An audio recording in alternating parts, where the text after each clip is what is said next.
చిట్టి చిట్టి పిచ్చుకల సౌండ్ వినిపిస్తుందా మీకు? ఇందాకటి నుంచి గొడవ పెట్టుకుంటున్నాయండి ఈ కొమ్మల మీద. మరి వాటికి దేనికోసం వచ్చిందో గొడవ తెలియదు. ఇక్కడ ములగ చెట్టు,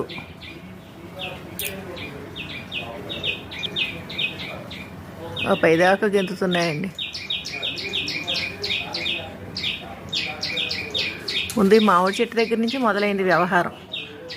గోల గోల కింద ఏంటా అని వచ్చి చూస్తే ఇదండి.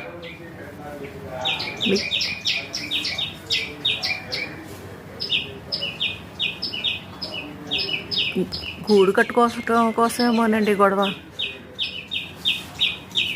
అదిగోండి, చూసారా ఎలా గెంతుకుంటూ గొడవలు పెట్టుకుంటున్నాయో.